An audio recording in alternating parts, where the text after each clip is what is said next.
Hello, everyone. I'm Marietta Burke with Newton Performing Arts Center, and today I have John Waters.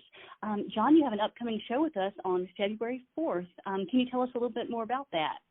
Yeah, well, it's called The End of the World, which I think everybody kind of feels like is happening right now. But I go through all my despair in a hopefully comic way, but then I fight back, and I become a new kind of twisted optimism that can get us all through every possible problem we're facing today. That sounds wonderful. We have so many excited ticket holders, and myself included, so we cannot wait. Your film Hairspray from 1988 was remade into a musical in 2007, and I would say it's become your most mainstream film. Do you think it's odd that everywhere, I don't know a high school or community theater that hasn't done this show. Do you find that odd that your work is so out there and everybody's like, this is wonderful? No, it's the most devious film I ever made because it was a Trojan horse that snuck in middle America. And even racists like Hairspray because they're too stupid to realize they're being made fun of. They absolutely That's right. It plays, and no one ever complains. It's like two men singing a love song. It's like encourages interracial dating and teenagers. It does all the push-button things that usually make PTAs go crazy, but they embrace it because it's so sweet that nobody understands that it was, me sneaking all my ideas in. It was accidental.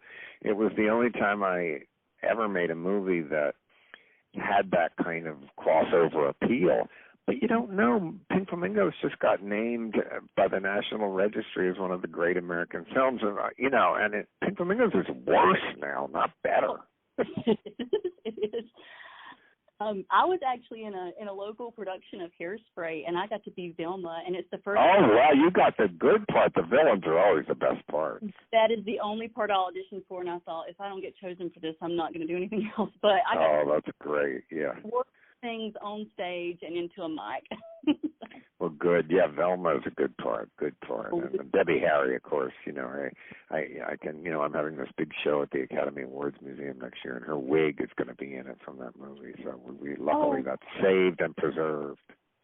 Oh, wow, that's amazing. How did you come to meet Divine? Divine moved up the street with his parents from my parents. Really, they had a children's nursery school, and Divine was their only child, which was not exactly the best ad for it. But Divine in high school was very, very different than you might imagine. He was an overweight nerd that just got picked on all the time. Divine wasn't trans. He didn't want to be a woman. I always said he wanted to be Godzilla.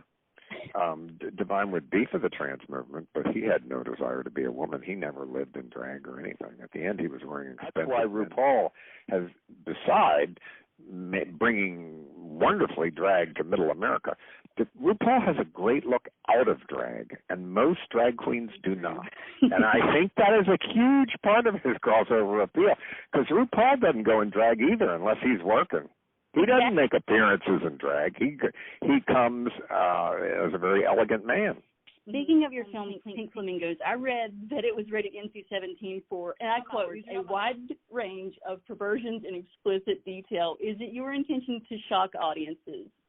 Well, when that movie first came out, it was rated X. They had an X rating then, I think. But then they changed it, and we had to get a rating. And I said to the board, we know we're going to get an NC. We don't have to watch it. They said, no, we have to. And I thought, I'm so glad they had to sit there and watch that movie in such great discomfort.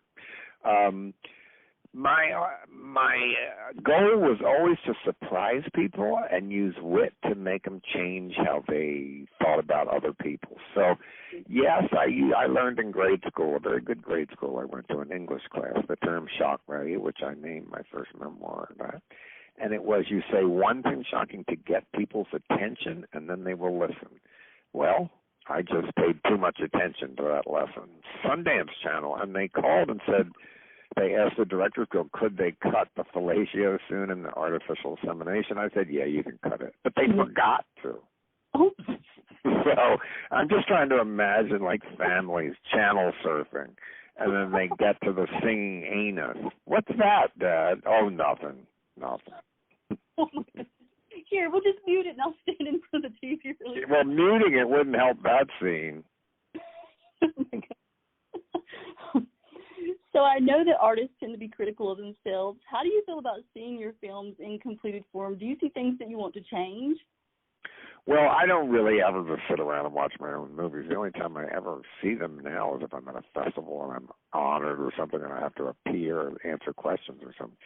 Yeah, all I see is the things it's too long. All movies are too long. So I always tell young people, if any lesson I learned, if you think you should cut it, you should. But no, I don't know that I'm not going to change it. I know when Criterion restored them, they didn't change it. They still left the grain in and everything. But any mistake that was in there that I've always hated, I could take out. I was thrilled to. So they made them look raw and the same. I mean, raw is a term. If you like the movie, you say it's raw. If you don't like it, you say it's amateurish. It means the same thing. It just means whether you liked it or not. This is the same term. And I always said the Criterion made Pink Flamingos look like a failed John Cassavetes movie, so I was really happy with that. So how do you feel about creating work today in present-day dynamics, political, social issues, versus in the past? Does it affect the way you create? Well, Pink Flamingos is worse now as far as, However, I've never been canceled or anything because I think I make fun of myself first and I make fun of things I love. But yes, Pink Flamingos today, I don't know. When it put out, Criterion put out the 50th anniversary issue, we had a theatrical tour of it, and I went to theaters. And the kids are like 20 years old. They had never seen it before. And it still works. It still works. They're laughing a lot in the beginning, and then they shut up real quick, and then they're like, oh, my God. But they don't seem to get angry at anything about it. I mean, you're not even allowed to say the word fat anymore. And, oh, my God, the dialogue is so hideous.